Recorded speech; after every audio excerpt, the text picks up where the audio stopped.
What is up, and welcome back. I am still here, she's still here, but she's further back because she's in trouble, and you still have to be here legally. I don't make the rules. Today we are happening later in the day. Actually, I needed to address that. I think even with an ideal schedule, this will be coming out near 5 o'clock.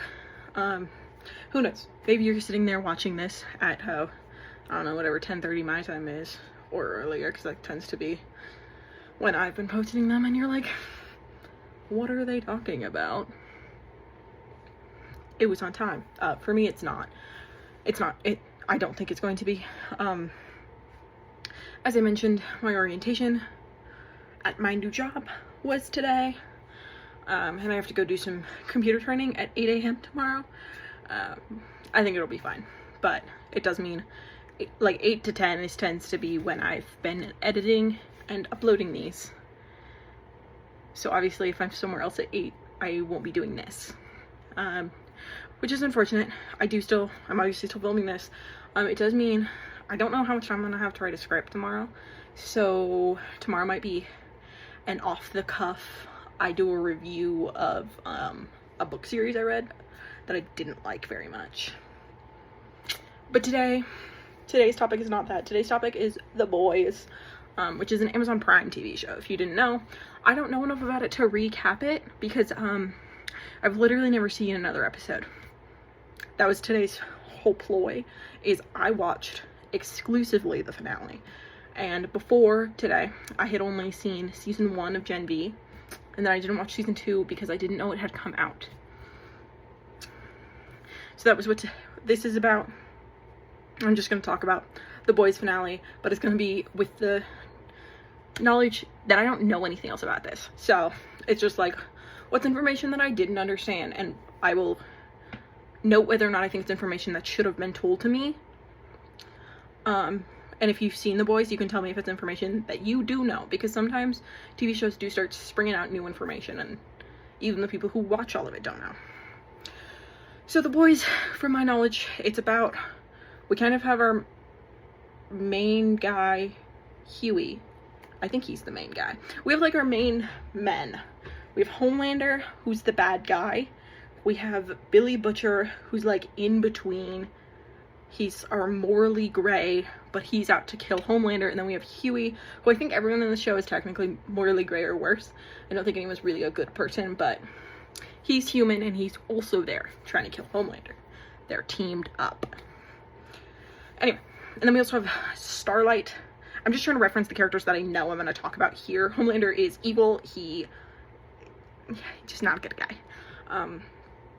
Starlight is like one of the good guys now, but from my understanding, she like really wanted to be good, and then she joined like the Seven, which is the group that Homelander runs, and obviously it turned out to be really shitty, in which she did some not good stuff for a minute, and then she's come back now and she's like leading the rebellion. We have Ashley, who I could not explain to you her allegiance. I thought she was like, I think she's pro Ashley, to be honest. I don't think Ashley cares about who she has to help to win, and that's good for her. And then we have O-Father, who, to be honest, I did not know where his allegiance stood even by the end, and I understood he was supposed to be pro Homelander because it's Daveed Diggs, and I assume we've all seen that clip of him singing on the show, and it's weirdly catchy, even though it's not good. It's not talking about good things. Even by the end, there was like a moment when Ashley, who has a face on the back of her head that tells her what other people are thinking, Ashley was talking to back Ashley and was like, hey, would he turn on Homelander if I pressed him? Because they're married, but it was an arranged marriage, but also they're into each other now. I did not know, even by the time O-Father died. This all has boy spoilers, by the way. I didn't say that, but I assume you knew. Even by the time he died, I did not know, like, whether or not he would have turned on Homelander if pressed. Because she didn't do it, because back Ashley didn't tell her.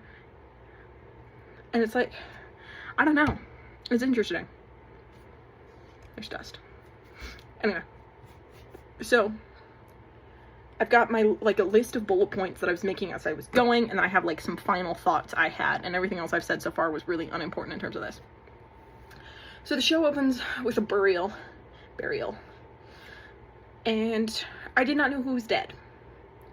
To be honest, I did press skip recap though, and that probably would have told me, and also I'd hope that this show tells you, because to my understanding, the guy that's dead at the beginning, Frenchie, was like a main character. I also think his actor wasn't a very good person. And then Huey had this like last note from Frenchie, which I don't know why he had. Again, I assume this was answered. From what's implied, it seems like something that would have been answered in the previous episode, why that he had like this note. He talked about assholes, like people's literal assholes in like the whole note. And I don't know if that was in character. It was just kind of weird. Maybe it was in character. Maybe it was like a moment where you're like, oh yeah, that's really Frenchie. But for me, I was like, why is this happening? I'm not gonna lie, everything I've seen on TikTok up to this point, I was like, Sister Sage is Team Homelander. She seems Team Sister Sage as well as Ashley is Team Ashley, but she seemed to be like, Homelander's going to win, therefore I am on Homelander's side. And she's on their side. I don't know why that happened. The people on TikTok didn't bother to tell me. I assume the show answered that. Then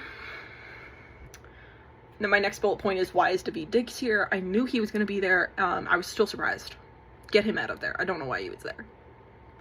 Then we have Ryan, who's Homelander's son. Ryan's standing up to his dad, even though I know Rylander got this shit beat out of him by Homelander earlier on in this season. That was peak. Props to Ryan. Ryan seems like a good person. And I saw some people talking about something else later on where the Butcher is like they're having a conversation and Ryan is like, you're not a good person. And people were like, Ryan isn't a good person either. To my knowledge, Ryan is like 16 years old. Ryan fully has the capacity to become a good person. Also, I don't know if he killed his mom or if he was there when his mom died. I don't know which one of those two things is true. I mean, technically they could both be true. But either way, that would mess with the person. And he doesn't seem like someone who wants to be doing bad things. Then I have a note saying this seems oddly religious, because it's like, it's just, so the premise of the season, to my understanding, is they're trying to like, Team Homelander is trying to present Homelander to the United States as God, like as a second coming of Christ. They leaned into it like a lot. Like, I would say borderline too much, because like to my understanding, it's all supposed to be satire, but I also was like, is it? Is it really? Jordan, Marie, and Emma from Gen V were there for approximately 2 minutes. Which is crazy, because all of Gen V is essentially building up specifically Marie's character to be like incredibly strong soup, like one of the only ones who could take down Homelander in a fight. To my knowledge, she's in 5 minutes total of season 5 of The Boys and has no fights with Homelander. It seems like they gave up on Gen V,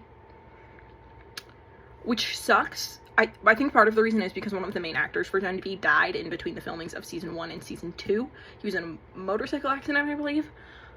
And I think that like just messed with their like what they were planning to do with everyone's arcs, and then also just like the morale of their production, which makes sense. It's just also disappointing to see these characters that were like set up to have something going on have nothing and have like no point. Like they didn't need to be there. And they didn't even have both actors for Jordan, because Jordan's like superpower is that they can shift between being a guy and a girl. They didn't have Jordan's other actor there. Maybe Jordan's other actor was in the previous appearance, but in this appearance, they only appear in like their feminine presenting form. And I found that really disappointing. Just because like that was one of the coolest elements of Gen V for me. And then Starlight and Marie have this conversation where Starlight's like, never meet your heroes. I don't know why I talked to her like that. And she's like, I met Maeve and I was just like so disappointed in her. And Marie's like, I don't know, meeting my heroes kind of worked out good for me. And I'm like, yeah, Marie, but to my knowledge, Maeve ended up turning on Homelander. Like, that's why Maeve isn't in the show anymore, because Homelander tried to kill her. Also, why did Maeve not come back at all? Also, I know why. The showrunner said that her actor, doesn't act anymore, and so therefore she didn't come back, which like props to her. It's just disappointing. Again, it's disappointing in terms of character arc. Like, it makes sense from a production point of view, but when you're watching the show, you're like, why isn't she there? I don't understand why Canada is safe from Homelander. Why is Homelander a United States specific problem? Because they're like, Marie, you have to take these people across the border. Why? What is getting Canada do for them? Like, what's special about Canada? That just seems like something that I should have known from Gen V. If Canada's like safe from soups in some capacity, it just seems like something that should have been told to me in that show, because it was also about the superheroes. Oh, I talked about that. Oh, so Kamiko has gotten, I think I'm pronouncing her name right, I don't know, I'm very sorry if I'm not. She's gotten this power, so when she uses like this blast, it takes it away the powers of the people it hits. I don't know why she has it. She does not seem stable enough for it, but, you know, good for her. Sister Sage, like, antagonizes her into using it on her, and I don't understand why they would have Sister Sage play this role in the plan.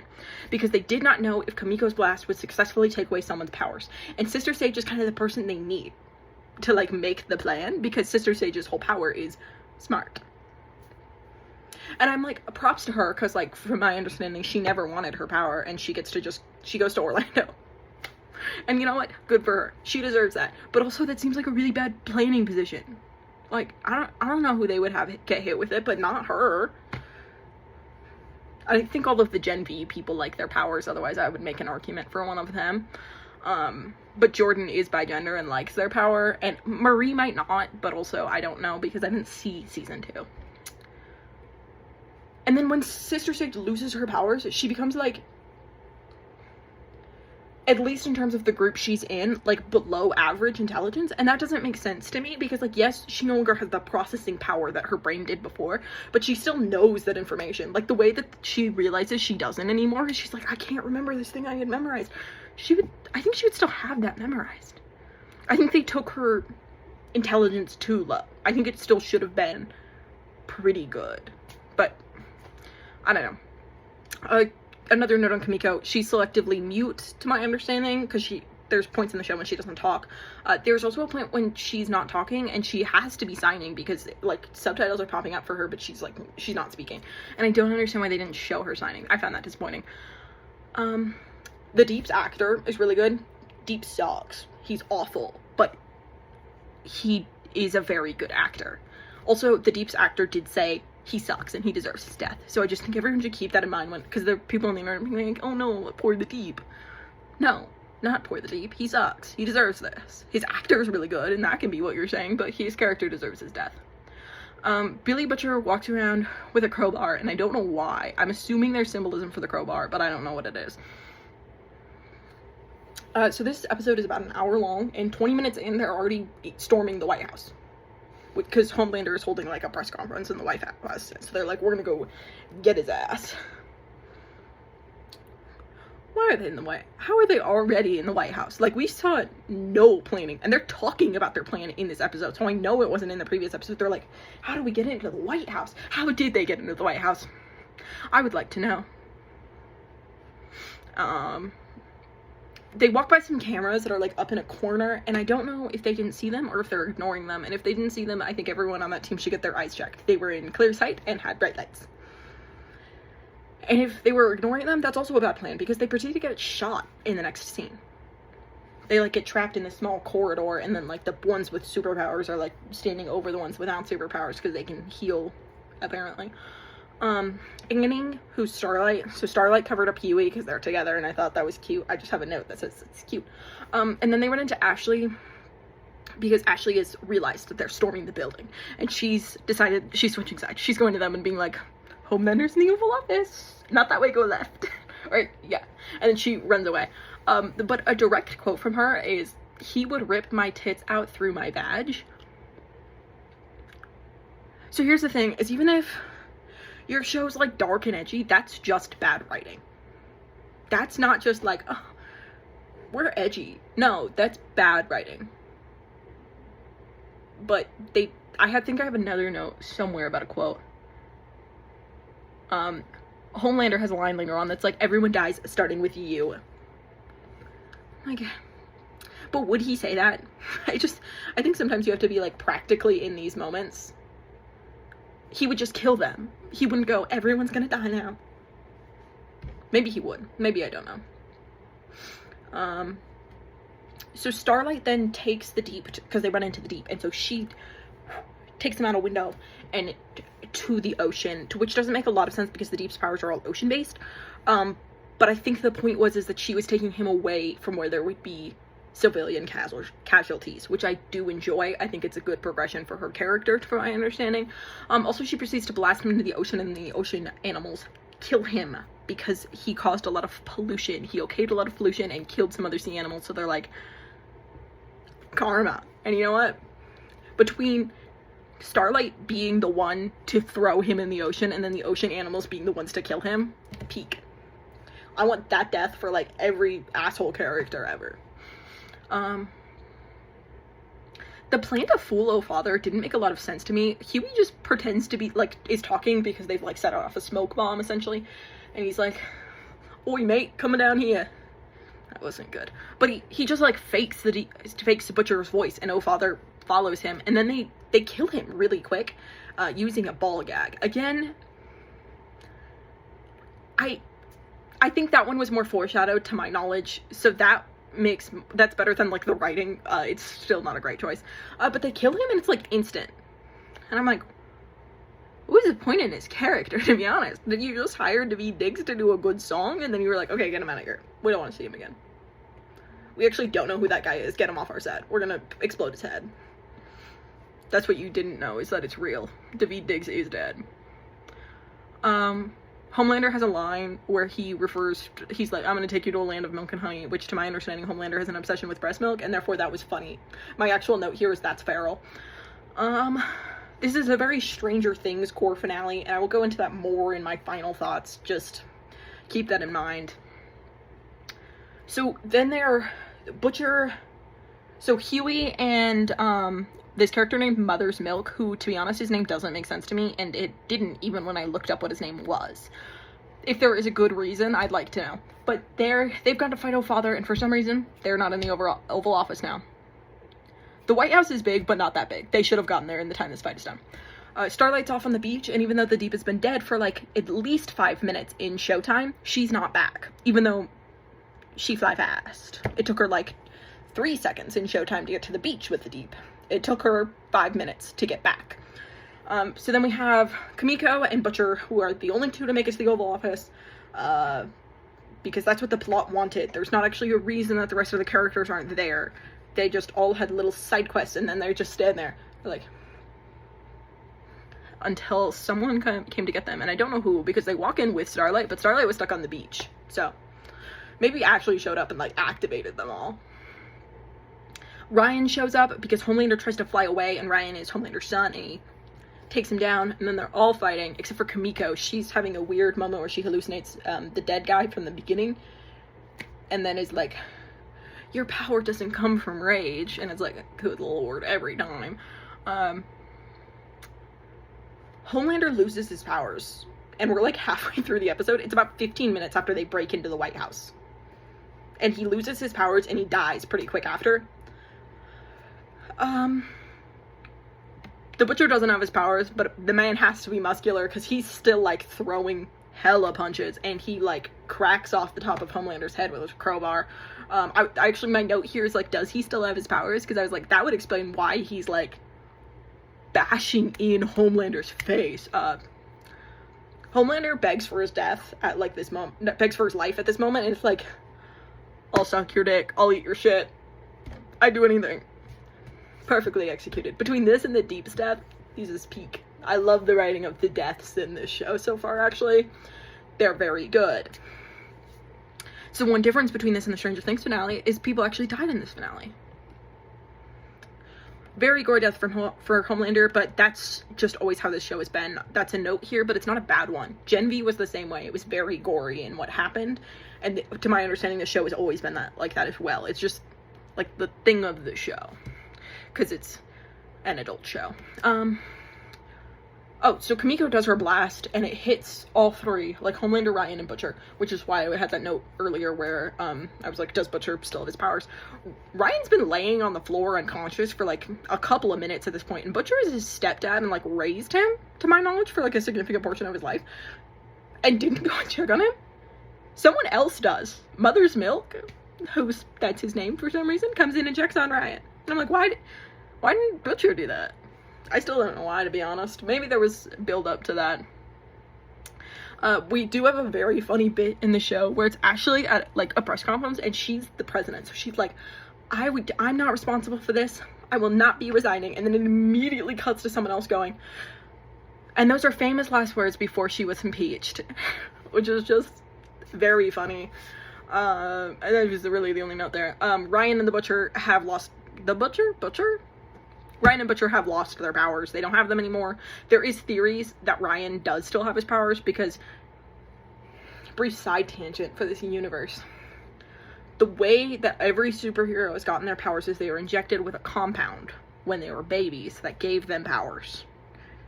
Or at some point in their life, they injected themselves or were injected forcefully as a child with this compound that gave them their powers, except for Ryan.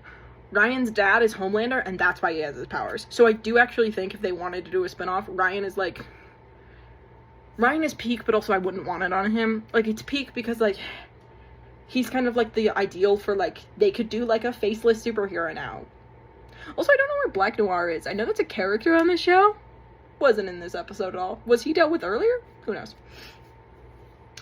Because, like, Ryan could be, like, a faceless superhero now, because everyone thinks he's lost his powers, so he could, like, go and have powers. But also I like the idea of him having powers but choosing to live this normal life, because like part of the arc of Homelander's character is that he never got that choice. He was built, born, and raised in a lab, so he never had the opportunity. So there's a whole argument to be had that maybe he wouldn't have been that awful if he didn't have that life. So I like the idea of Ryan getting to choose that life. But also it doesn't entirely make sense to me that he would have lost his powers in that blast. The Butcher also has a dog, and they kill the dog. And I don't know why they did that. Like, just to make him sad, just to make him... I'm gonna be entirely honest, I don't think there was a build-up for that. I think the entire point was he, like, pulls out this virus that attacks Soups, and I think it was just meant to be, like, the catalyst moment. That's why he does that. I'm like, but why'd you have to kill the dog? It could have been Butcher and Ryan have a conversation, and Ryan's like, I actually don't want to live with you. I don't want this fresh start with you. I'm going to go live somewhere else, and I'm going to get to have a good life because you're not a good person. That should have been the catalyst. It shouldn't have been the dog dying, because then the dog could still be alive. They just killed the dog to be the catalyst, and it didn't work that well as a catalyst. And then the Butcher has the virus, and Huey realizes he does. So Huey goes and starts running after the car, and I don't understand why he did that, because as you've noticed, I never said Starlight lost her powers. Starlight can fly. You know who Huey doesn't tell all of this is happening to? Starlight, the person who could solve this issue in approximately 3 seconds. Anyway. Ran away. Butcher has this whole thing where he's like, I'm gonna kill all of the Soups. And I'm like, buddy, it's not like borderline Homelander behavior, because Homelander had other shit going on, but this is like still bad. Wanting to kill every single person with Compound V just because some people with Compound V have been bad isn't a good argument. And yes, Vought is like an awful company, and that's established in Gen V as well. That's why I know it. But that doesn't mean that, like, people like Starlight and Marie and Jordan and Emma, I really think her name is Emma, but I don't actually know for sure. It's been a minute since I saw Gen V. Like, they don't deserve that. Specifically, actually, no, all of them were given Compound V as a baby. They did not choose to have their powers, and they're trying to do good. And so it's not fair for them to die just because you think they could be evil. That's not fair. It's also what we call genocide, but we're not getting into that. There's also this weird flashback moment, which I believe is to the Butcher's brother, where he's, like, looking at Huey, and he's like, you really look like my brother, as he's dying, because Huey shoots him. And props to Huey. Deal with that issue. And then we get, like, this epilogue bit. Mother's Milk gets married, and he's adopted Ryan. Kimiko has a dog in France, so I guess they killed the other dog, but there is this dog. And she's in France because the guy that died is Frenchie, and they were close. I don't understand why every TV show character ever has their ringer on. It doesn't make sense. My ringer is never on. You will never catch me with that on. But it's always on, and then they never say goodbye at the end of their phone calls. I always say goodbye at the end of my phone call. It doesn't matter who it's to. I'll go. Bye, thanks for your help. If it's like someone I don't know, I always say goodbye. That's how you end a phone call. Anyway. Had a brief storage issue. We're back now.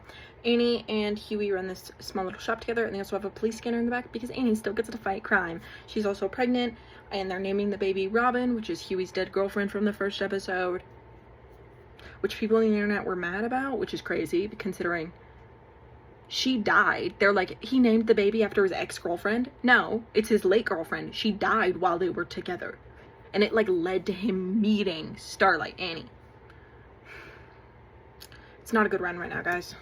But so, final thoughts. We have very Stranger Things core endings, which is, I think a lot of plot lines really were lost here in the ending, and I think it's because a lot of it, they wanted it to lead into Vault Rising, the new show that they're making that's a prologue, and so they were like, we need to just get this over with so that way we can go into that show now. I think as a whole, the show the finale resolved its final issue too quickly, considering it had 5 seasons building to this moment of them fighting and killing Homelander. Homelander is killed within about 35 minutes of this hour and a bit long finale.